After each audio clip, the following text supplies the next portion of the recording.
And so here he is. This is Tommy D. Danheiser, the senior producer of Coast to Coast AM. Hi, Tom. How are you? I'm great. I'm so glad that you could squeeze us in before the show tonight. Yeah, I didn't squeeze you in. Always got time for you. Oh, thank you. And we Sure. love having you at the Soul Summit as well. So I want to ask you a couple of questions. First off, I've known you for about 4 or 5 years now, but I just learned something really interesting. You're actually a California native, as in born there. Absolutely. Wow. You're an endangered species, I Yeah, think. I was born in Burbank, California. Yes. And I understand also that you started out on radio in the Los Angeles area. Can you give us some idea about your entering into the broadcasting world?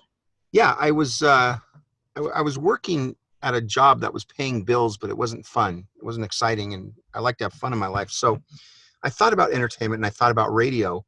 And so what I did is I volunteered at a local radio station, and I got a volunteer job there. And then from there, I enrolled in school. And in Pasadena, California, they have one of the best broadcasting schools ever at Pasadena City College. I mean, most most college stations, you get on the air there and you're heard like, a block or two. Pasadena City College, you're heard like miles, like from San Diego up Bakersfield. I mean, just miles. So I took the class to do an audition tape. I did the tape. I got accepted, and I was on that station for 3 years, spinning big band records, which was a lot of fun. And I'll tell you a quick story, which I love telling actually. So I would get off the air. My show was Monday mornings, and I was like 22, I guess, and I didn't know much about the music. So we had this huge record library that we would pull records from for our shows, and people would call me. And this one gentleman in particular that I can remember from San Francisco, he would call me and he'd go, "Man, I love that song you played." And I wouldn't have much to say because I didn't know the music real well. But he'd call all the time. So I got an idea one day. So what I did is he called this one morning and I put him on hold, and I went in the record library and I pulled a stack of records that I had played. And I'm looking on the back on the liner notes. And I remember this guy's like 90 years old, so he's got years on me, right? So he's saying, "Hey man, I sure love that Count Basie you just played." And I would look at the record and I go, "You know what? I like that song too." And as a matter of fact, Basie played with Panama Francis in the Tea Room in 27. Did you know that? And he'd go, "Oh yeah." And I had no clue, but I was reading this, and so I sounded really knowledgeable. Oh my God, you were just making his week. Yeah, I struggled through that one, but I had a lot of fun. It's great music now. I really appreciate it, and I'm glad I had the opportunity to do it. But now you've moved into producing live shows, and not just on Coast to Coast, but also live events where you get to meet people. What's that like for you? Well, a few years ago, I was just kind of sitting around and I thought to myself, what if we brought this show to a live audience? So we call it Radio to Stage. And so what we do, Coast to Coast is heard in, I believe we're at 615 cities now. So we go to our different affiliate cities a couple times a year, 4 or 5 times a year, and we put on these live stage shows.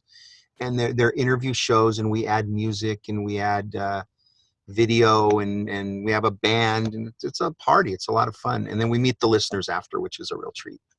Yeah, the energy in the room when you guys are both there, it's electric, but it's also really comforting. It's like a bunch of neighbors get together and hang out for a while. You just have a certain kind of vibe, which leads me into the Soul Summit Scottsdale. I mean, we've been fortunate to have you guys, you and George, both at the AREI sponsored conferences for a few years in a row now, and we've got some pretty wild stuff planned this coming September for the conference. We have a ton of fun at your event, and yeah, you know what? It's relaxed because George and I are just a couple of dorks. We're just normal people, like to have fun. I mean, like that little dinner we had, I think at your last conference before the actual conference, just casual stuff.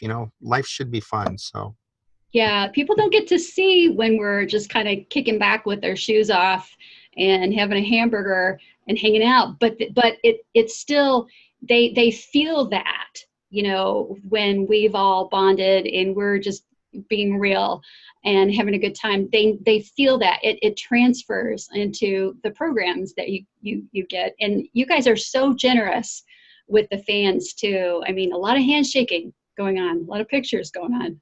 You know what? They're wonderful people. And when you think about it, I mean, we wouldn't have jobs if it weren't for them. That's absolutely right. And the people at our conferences are investigating what happens after the body dies. And while we're here on earth, what's our purpose? We want to raise our vibe. We want to realize our soul's potential. And so you've met so many people from all over the world. You talk to them every night. Have you noticed a change in interest? Have people said, like, I feel like the consciousness is changing on earth? Has anything shifted? And if so, when have you started to see a change? 100%. And for myself, I can speak for myself. I can't speak for George, even though I do know kind of how he would answer this question. Maybe for me, I'm going to say 2 or 3 years ago. And you would just kind of talk to people and you would just feel something. And then as you ask them, you'd ask them the question, do you feel things are changing? And they're all like, yeah, like everybody is like, yeah. And so when we were talking about our live events, when we do these, there is something you feel in the room. And it's hard to put into words, but you've got all these like-minded, fun people who are just curious. And in your case with the afterlife, which is, by the way, one of my favorite subjects. And I think that's why we have so much fun at your conference. But I mean, everybody's going to die. So we all wonder. And then we have the experts that have died who come back and tell us what it's like. Some stories may vary. But then again, we all wonder, you know, I'm sure if I was to guess, I'd say there's like maybe 50% of all people that study the subject that wonder, are those experiences from the experts individual, or is that how it really happens? So I think there's a little doubt in everybody's mind, but it's like, yeah, it's all, I've heard somebody say it's spiritual hearsay until you actually die and you're there. It's secondhand information or thirdhand information. But it's comforting at the same time, because when you hear, when you hear someone like Dannion Brinkley come back and say, you know, I went there and it was beautiful and I had this life review and we did this, or you hear, you know, someone else say, you know, you're going to get this life review. You're going to have to own up to stuff. There might not be hard consequences. Sometimes it's just comforting to know that there's something at the end. Yeah, it makes you want to live better in this life. And we're really focusing this fall on what do the people on the other side want for us, and how do we make them proud, and how do we heal our stuff? I cleaned that word up. So that by the time we get there, you know, we're not looking back with regrets. And that's really what they want for us, is to live to the max, to live life fully. So I got to ask you, have you had a spiritually transformative experience yourself? That's a great question, and one that I'd like to have known beforehand, because it's a thinker, but I can answer off the cuff to that. You know what transforms me? And this is, I don't know how this is going to sound to you, but this is like truth here, is I try to do nice things for people. I think it's going to get me points to, you know, to go where I'm supposed to go. It feels good to do things for people. And that transforms me. That makes me feel, I mean, you know, I don't want to go on about what I do, but, you know, I'll do these different things. Okay, I'm just going to say it. I clone this term RAOK, R-A-O-K, random act of kindness. And I think, you know what, I will say this because I think everybody should adopt this, actually. So if you're on the street and let's say you pull into the store, the lady ahead of you, just buy her groceries. Just do something you wouldn't do. Well, let's get that term again. RAOK? RAOK, random act of kindness. This is a Tommyism, folks. It really, really is. I've done this for years now, and I don't want to talk about it because you don't do good things to talk about them. But no, you talk about them here because we need to hear this. We need this reinforcement. We need to know that, guys, you know, as busy as you are, you know, do you even sleep? I've wondered, you know, so we need to have our antenna up and look for RAOK opportunities, right? Well, look, like I said, I don't like to talk around too much, but since you do have the eyes and the ears for this thing, I will talk about it. I'll every once in a while, like the example I just used, I'll just buy a lady's groceries. You should see, first of all, their face. They think you're crazy, right? Yeah. But you feel so good. So it's a selfish thing also. Well, I heard you did something for veterans also. I know you've done Oh, a few things yeah. for veterans. In 2014, I had an idea. So we produced a CD. We took a handful of Coast guests that have been on the show that can actually sing or carry a tune, and I had them record a song. And Christmas is one of my absolute favorite times of the year. 100%. I love Christmas. So I wanted a traditional Christmas CD that people could trim the tree to and listen to some of their favorite guests sing songs. And I was so lucky that's what I got. It was awesome. And, I had some folks sing some songs and they played instruments, and there's a lot of talent out there. And then 100% of those proceeds went to the veterans hospitals because I'm a big fan of vets. And you had no idea I was going to ask you about any of this. No, I no know, clue. you don't wear your good deeds on your sleeves, but we do need this reinforcement. And the folks that go to Soul Summit or watch live stream of Soul Summit, they're the people that we'd like to know we're part of a community. And this all makes us community, doesn't it? It really does, because if you look at people you meet on the road or outside or somewhere, and maybe you meet people that aren't too nice, or the guy that flips you off maybe when you're driving or whatever, those people aren't really part of your community, are they? Because you've got that special feeling. And don't get me wrong, everybody gets mad. I get mad for sure. But it's just something about when you do things for people that makes you feel good and kind of changes you. So I got to ask you a George question, and you know that I have to do that. Oh, go ahead. Well, George is right in the middle of the road a lot of times. He's got this great curiosity. I love being on Coast to Coast. I really enjoy being on Beyond Belief at Gaia. He's naturally curious. But what has he told you about his own beliefs about what happens after death? The answer, you know what? You're just going to have to go to the event. You're just going to have to find out. There's a definite answer, but I don't. It's a good one. You know what? It's a great one. Well, maybe we'll get that at the George Noory's experts panel or the psychic vibes night. So we got a couple of really cool things to look forward to. We'll do whatever you want. I mean, we'll have Sounds some great. fun. It's going to be a lot of fun. We really appreciate you guys.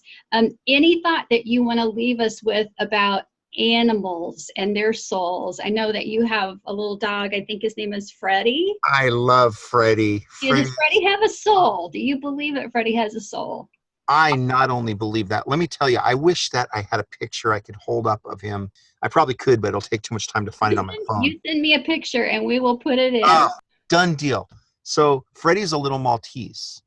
And this guy, I'm telling you, he'll look at you, like I'll just be driving, he's in the seat, and he'll look up.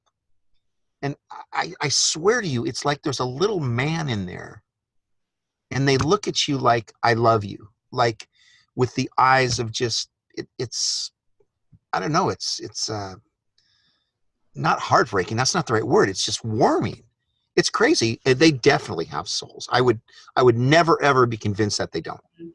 Well, my granddad was a preacher, and I would stand with him when I was a little girl as people left the church, and, they'd shake hands with the preacher. And one day, one of the parishioners said, my dog died. And my granddad said, oh, I'm so sorry to hear that. And he says, preacher, I've got to know, does a dog go to heaven? Do they have a soul? And, I could see everybody stopping to see what would the preacher say. Does a dog have a soul? And without missing a beat, my granddad said, would it be heaven if your dog wasn't there? And everybody was relieved. Everybody was happy. The man was joyful. So, I think they're here to heal us and help us. And, if they go before us, they'll be waiting for us when we get there. I agree with you 100%, because I will tell you, I truly, when you talk about the term unconditional love, truly, like with Freddie, that's it. Like, I don't care. 3 weeks ago, I was working at my kitchen table. He peed on my kitchen floor. I yelled at him, and then he looked up. You can't get mad anymore. He's just a little cute human. So yeah, I believe all that. Yeah, Dad was busy and he had to go, and that's that. All right, let's just clean it up and move on. Yeah, Exactly. and they're in the moment. They're in the moment. Yeah. They're not in the past. They're not in the future. They're in the right now. So they remind us to just be. Yeah, I agree with you, and they definitely do have souls. Well, Tom Danheiser, you're a big teddy bear, and we love you so much, and we're so glad that you're coming back. So thank you. Wait. We can't wait to come back. Are you kidding? Yay! We gotta plot our surprises for everybody, though. You know, although I have one request, if you don't mind. Whatever you want. Please tell George to leave the rubber cockroach at home. The rubber. He's the king of dorky pranks. Yeah, I found one on my plate at dinner. Yeah. Yeah. So anyway, no, you guys are a lot of fun, and give our regards to George. Have a great show tonight, and we're going to look forward to seeing you.